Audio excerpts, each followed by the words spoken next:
All right.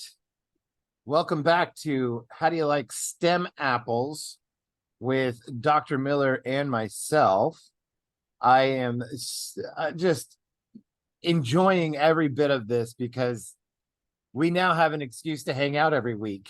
That's right. This is something to look forward to for the beginning of our week. Yeah, and it kicks it off on the right foot. We're holding ourselves accountable to each other.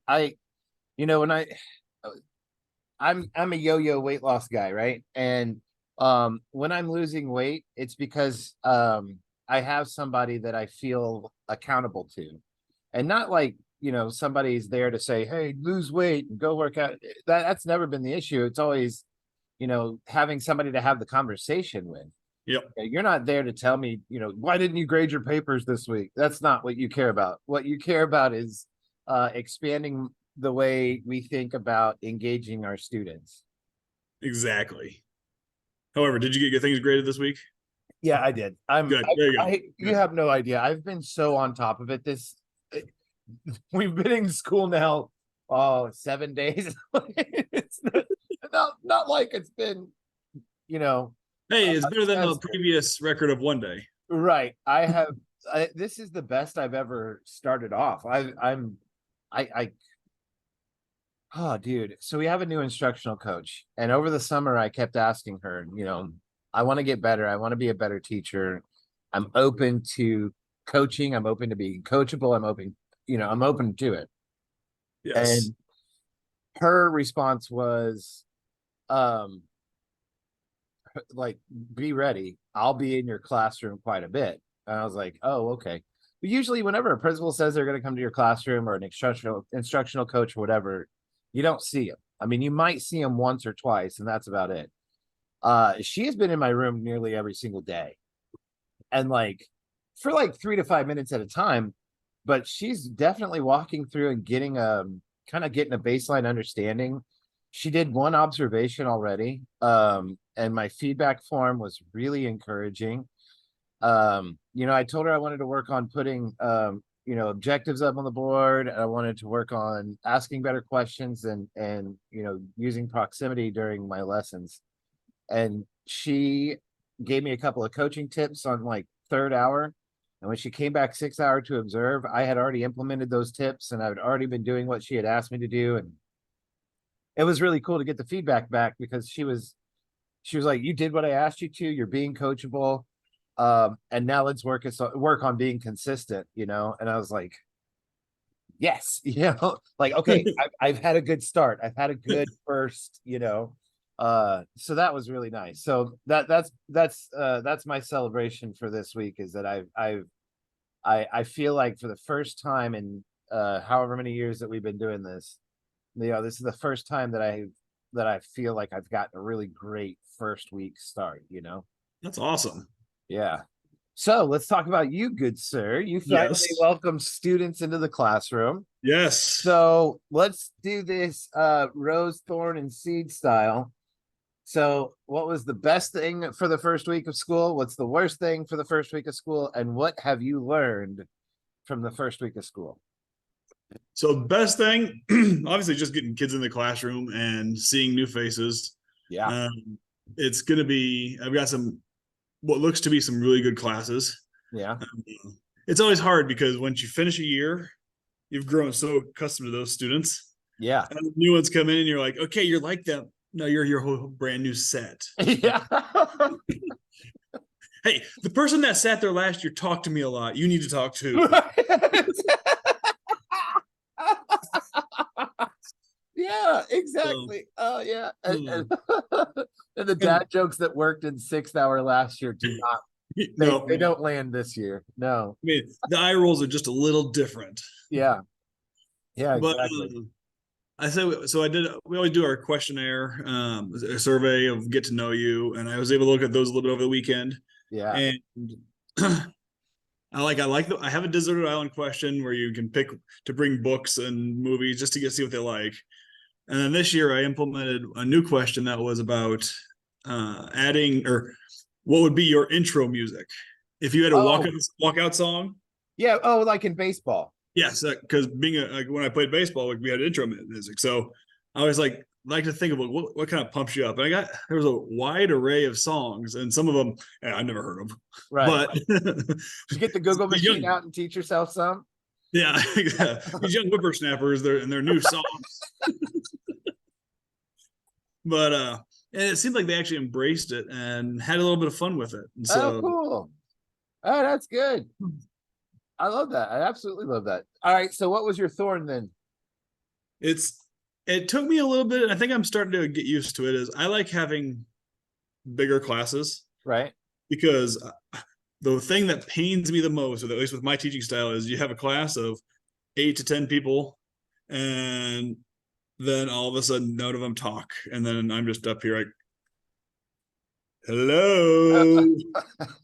I need a little feedback here. Yeah, Please. exactly. And so since I have smaller classes this year, just because we have an extra section and it's just spread more thin, Right. just getting comfortable with having multiple smaller classes. And when I say smaller, I'm talking probably between 10 to 12, 14 people. Okay. So Now, have you heard of Malcolm Gladwell's David and Goliath book?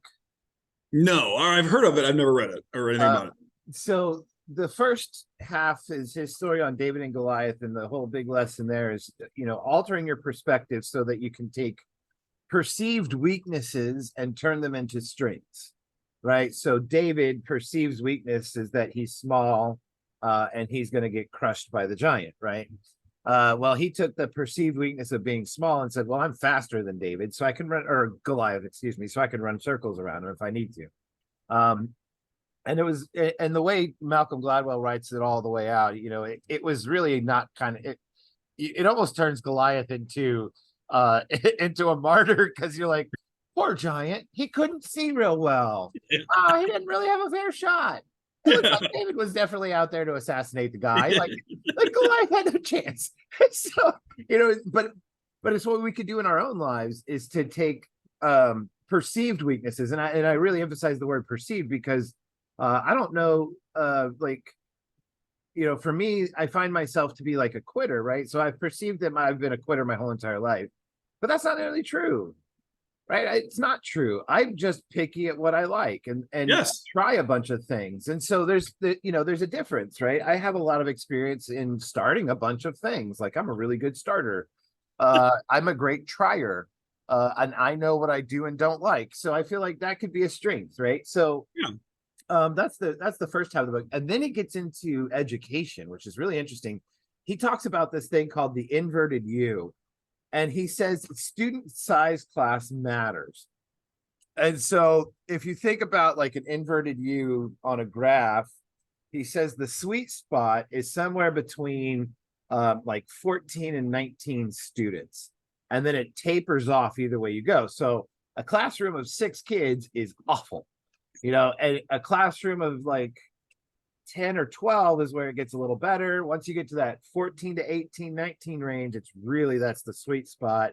And then it tapers off. Anything more than that, it's too much to manage. And oh boy, it's so true.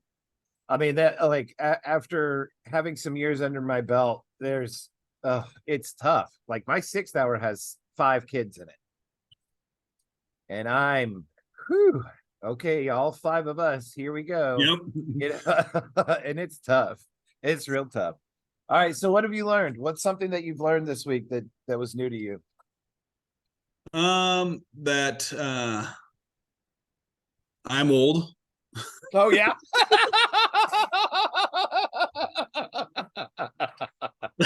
Oh, what happened? Just on the introductions, and like just getting to know the students and tell them about myself. The references are getting older and older and older, and they're kind of like, I feel like in the last couple of years, the students have still known some of these references, and it's like, I gotta update that. Yeah. Superbad isn't funny anymore. No. Old school's not funny. These kids weren't born when old school came out. Yeah. I mean, just how heartbreaking is that? The fact that my 20th class reunion was this past year. Yeah. And you realize I've been out of school longer than these kids have been alive. Okay. Right. So we're like, we're losing touch so fast. You know, we had a coworker named Kevin Kinsella at Harmon, That's and right. love him or hate him, whatever. He was kind of a lightning rod for a few people. I absolutely love the guy. The thing that got me is that he embraced his debaggery. He's like, yes, no, I am, and I embrace it. I love it, and I'm like, this is great. Whoever owns their eccentricities, right? If you own it, awesome.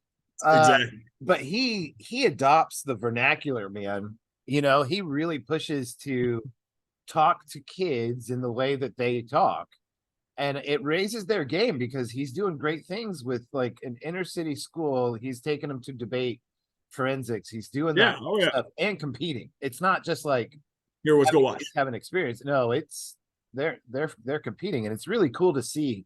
And I'm really proud of him for that, because I mean, it's tough in that district as well. Like it, but if you're not relatable in any way, you're out of touch, you're out of sync. Those kids will just run you over. Oh yeah.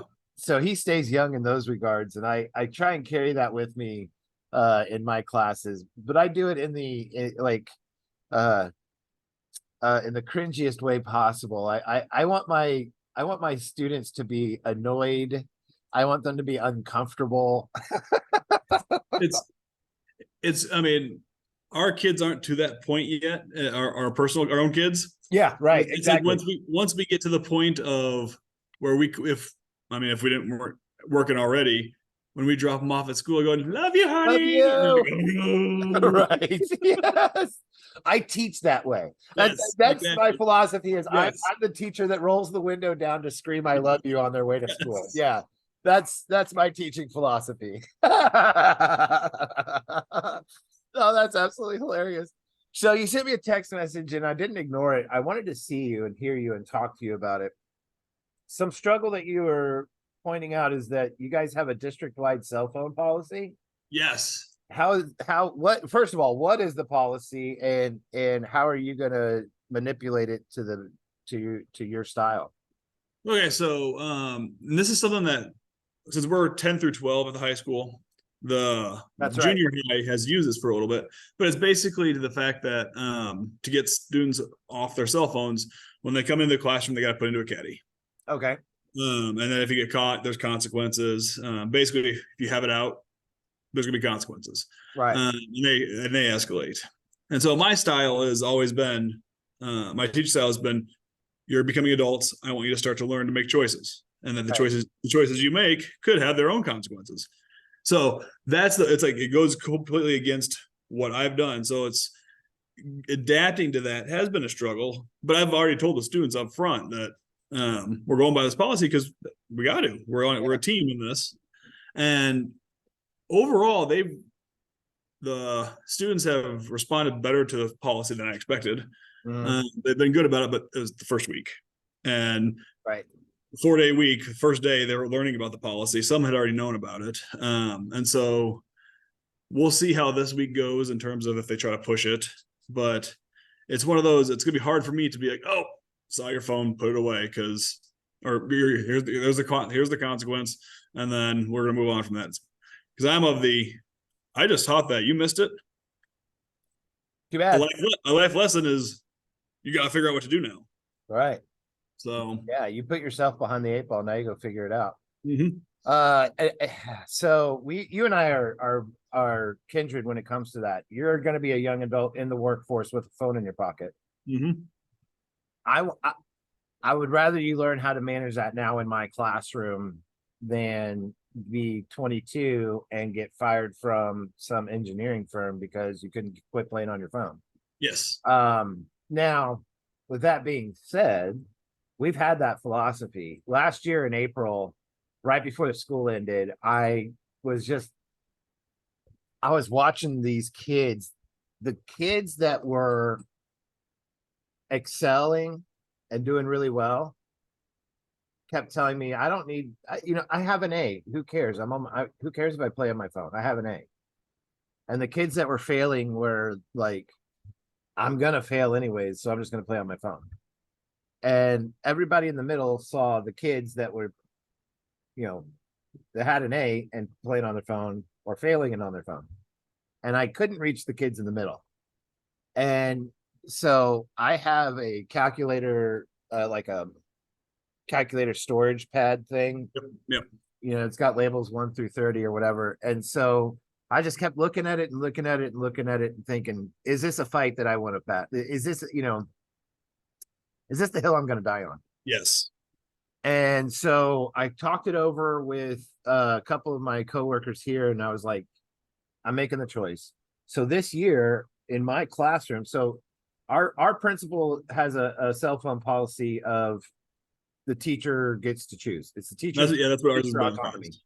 Teacher autonomy is really big with this guy, and I love him for it.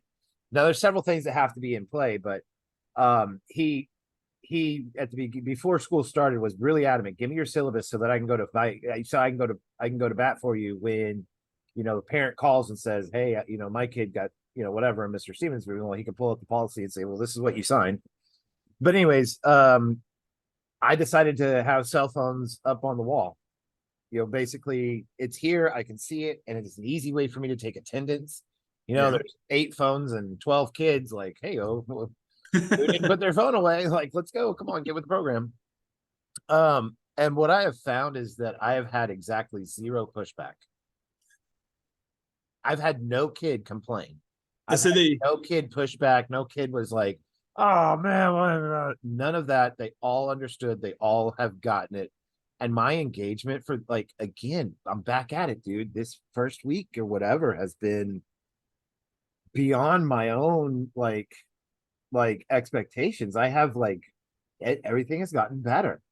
And the worst day I ever had in teaching was when I had 6 students, and you know, I face the kids and I work on an overhead, and there was a thing that I had to do on the whiteboard. So I turned my back, I drew this thing on the whiteboard, I turned back around, and all 6 kids were on their phone. And I took a yardstick and I samurai chopped that yardstick into 5,000 tiny little shards. And that, I mean, when that yardstick hit the desk and splintered, like all 6 set of eyeballs were like saucers. And one girl just got up and ran out and cried. Like, it was a whole thing. So that was 2 years ago. And I'll never have to deal with that again because kids won't have their phones. Now I have the opportunity to take the kids that are above, you know, and doing really good. I have a chance to push them to do more thinking. I can go deeper with those kids. I can reach the kids that are at the bottom because they're not on their phone playing, you know, and I have more opportunity finally. And I really like it. I'm also dealing with freshmen and sophomores. If they were juniors and seniors, it'd be a different ball game. But I, you know, at this level with freshmen and sophomores, just taking that option away from them for now, I feel like it's strong. It's awesome. I've really been enjoying it.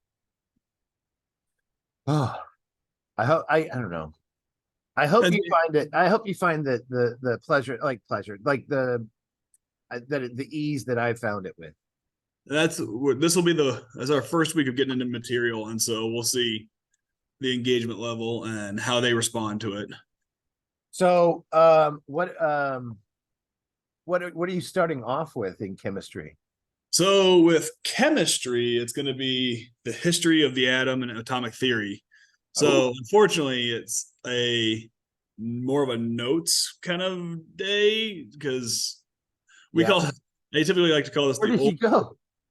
You're purple. You're an alien. What happened? I didn't touch anything. Oh, that's awesome. Well, this will be distracting for the rest of the period or the episode. You're purple. That's awesome. So I'm just doing school colors all. Right. Why don't you get out the little styrofoam balls and toothpicks and make them build atoms or something? I don't know. Oh, we have a game board that we'll be building them with, but it's just like this is typically called like the old dead white guy day. Okay. Here we go. We'll learn about the people that came up with or developed the idea of the atom, and they're all old white guys because White that's guy. who could do the research back then. Right. Right. So, That's so funny. so I feel like you're being atomized. I have no idea what happened on You're this. slowly, I don't know, it's too funny. So- well, we are studying in geometry, they're learning how to take transformations. So they're using transformations to show congruency. You know, the Okay. two figures, one can land on top of another. So that's the definition of congruency is taking a series of transformations to put one shape on top of another shape. So that's our big one in geometry. Algebra, they're going to be learning about the difference between arithmetic and geometric sequences. So as a sequence grows, you know, that they can grow by the same amount every time. Like we add 4 every time, or we multiply by 2 every time. So difference between linear and exponential growth. Not bad. So did you get your first votes in? We your did. bracket? I was gonna do 2 this week, but on Friday our we had Pep a whole, assembly. well, pep assembly, a lot. We had 2 different sports gone, so I was like, you know what, we're just going to do one. And so we did Alfred Nobel and Emil Erlenmeyer. And I'll say, the day after my last hour, which is college chem, and that's my biggest class. Yeah. We had a few minutes at the end, and then someone asked about it. I'm like, "Oh, let me update it," because I had the totals. I just hadn't updated it on my bracket. Awesome. So I got my the step stool out, since it's the very top left one. I had to really get up there. And they were all in to see as I was about to write it out, and they were into it. So Yeah. off to a good start. And Nobel won, right? 64-9. Okay. It was, Okay. it wasn't close. Not close. Not close. But I expected that. They all know what the Nobel Prize is, and they're like, ooh, a flask. Right. Yeah. Pretty much the same thing I was thinking about last week. So we did Archimedes versus Chang Sang. And I mean, I tried to give like some pretty unbiased you know, information on Archimedes, but like, you know, it's Archimedes. It's hard. He's just like, my goodness, he's the original thinker. Like he is the first real mathematician. And then Chang Sang was this writer from 200 B. He was born 200 BC. He wrote a book called The 9 Chapters, which basically encompassed all the mathematics in China up to that point. So thousands of years worth of mathematics. He put it together in a book called The 9 Chapters. And if you were able to solve the 9 chapters, you became real famous in China at that time. Like you became, you know, Infamous. Right. Well, in the famous. In the famous. And so I had 2 or 3 kids that put together like a campaign to get Chang Sang to win. I mean, we're talking a 1v16 here. Yes. Like Chang Sang, that's great, pal. But I mean, it's Archimedes, bro. Like it's Archimedes. And Archimedes was like the grand champion of the first time I've ever done this. Like, I can't believe the number 1 overall pick is about to go down to this dude who wrote a book once. Yes. And so it was awfully close. Archimedes only ended up with like 57% of the vote. It was 57-43, and I was like way too close, guys. That was a close call. So he's gonna you have to worry about the second round now for him. Right, exactly. I mean, unless Archimedes like, you know, got shocked into it and realized that he needs to do better next round. We'll see. And then I did my first living one, which was really cool. Terence Tao. If you go on the internet and say, you know, Google like top living mathematician, and you click on every top 10 list that you can find on the first 12 pages of Google, every single one of these lists is going to have Terence Tao number 1. Okay. Like 34 of the highest achievements in mathematics. which is silly. It takes a lifetime to get one, and he's got 34 of them. He graduated with his master's in mathematics at 16. Yeah, that's I was doing some math then. Right, right.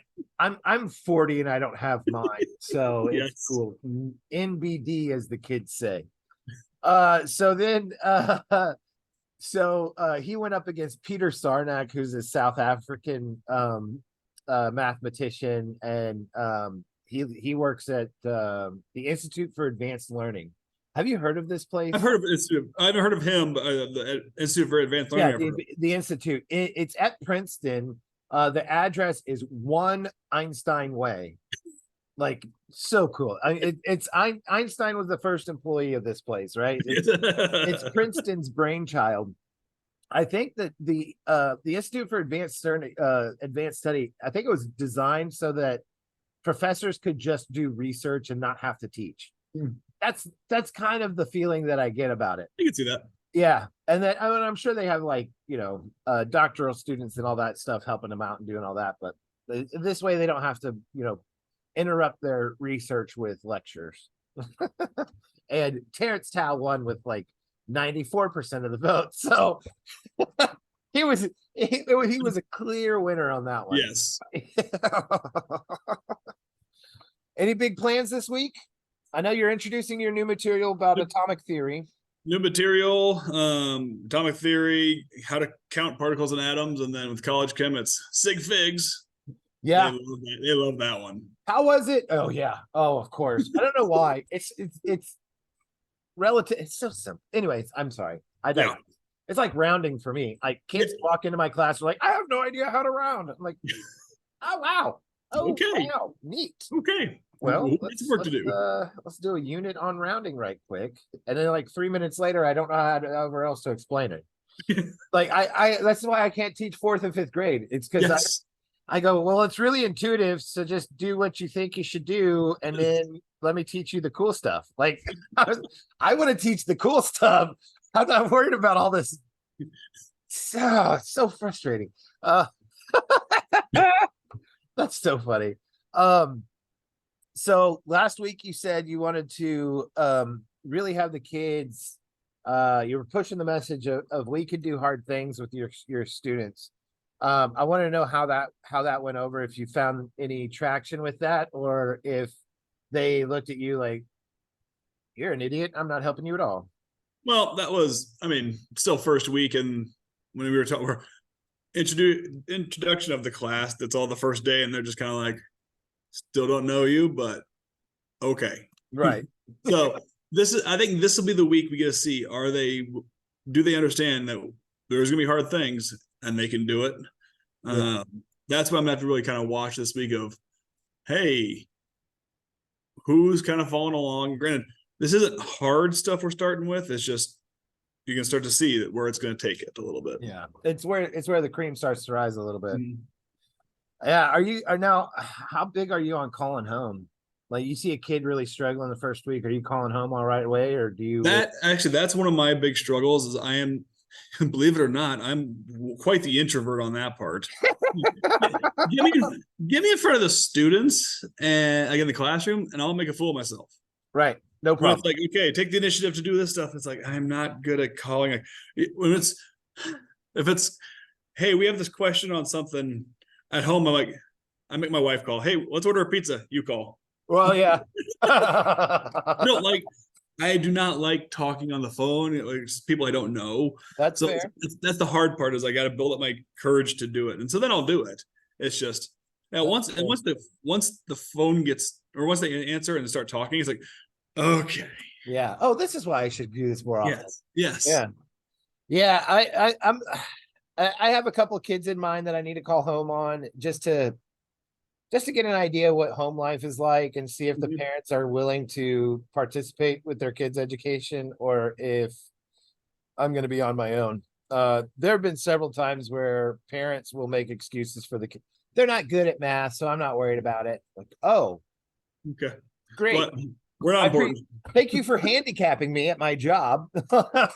Like, you've now taken the nearly impossible and made it very impossible. Yeah, that's awesome. let me just give this kid his cell phone and a trip to the library. He'll get more Yes. out of that. I mean, honestly, spending time with the YouTube algorithm is probably more beneficial for some of these kids than if they just actively ignore me for 45 minutes at a time. I know that's not what you're supposed to say. Yes. Big plans, anything awesome this week? Anything else you want to get covered before we go? We just got a couple more. I'm gonna try to do 2 tournaments this week, Yeah. and then we also have a little bit of testing this week, so like preliminary testing Okay.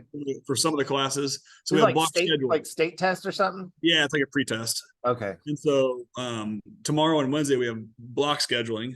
Ooh, that's And exciting.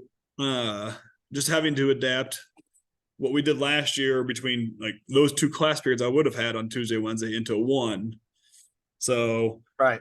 the other thing I was thinking about is this is my 5th year here.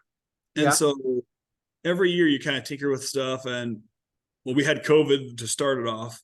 Much So fun. this is kind of like year 2 or 3 of my chemistry or our chemistry and how we're going about it. So now it's like, not that we're doing the exact same stuff, but we're on the same path. It's being like that mindfulness of, is this lesson doing what we're supposed to? And then kind of being mindful about, what can I do to do better? Or is this how I want to still do it for the future? Are you talking about vertical alignment with like previous and other courses, like the science classes that they were taking in 7th, 8th, and 9th grade, and now with you, like that? No, it's like, alignment, well, or- it's so there's me and one other chemistry teacher, and it's how we're progressing through the year. Like hey, we're doing this in this unit, and this is the days we broke it down into. So keeping some sort of like staying closer on pace. Yeah, well, so Okay. we're kind of on pace. So, well, last year we did a pretty good job being on pace of the previous year, Yeah. and now it's kind of we're repeating that, but we haven't changed anything major because, well, the units kind of go the same way. Right. But it's like the individual lessons I've done, I look back at my classroom from last year and see what it is. Now it's like looking back, okay, I remember that when that lesson didn't go over the best. How am I changing it? And Right. trying to have it so that as we go through the years, Yeah. maybe having the best lesson for each of those days. Yeah. How am I changing it up to be more? They're more responsive to each lesson. So this is our 2nd year with our current curriculum, and we're there. The first year is hey, let's get through the year, have an experience so that we can improve on it. And now, like, I'm finding the big wrinkles. What big wrinkles can I iron out? So it's interesting to see you're like a year ahead of where we're at, like new curriculum wise, where you're starting to iron out some of the smaller wrinkles. You've knocked out all the big ones. Now let's go look at some of the smaller ones. I like that. I really like that. Oh, that's cool. All right, my man. Anybody wants to get a hold of us and talk to us about any of this stuff, how can they reach us? How do you like STEM apples at gmail.com? Dude, have a good week. You too. I'll be back not purple next week. Woo!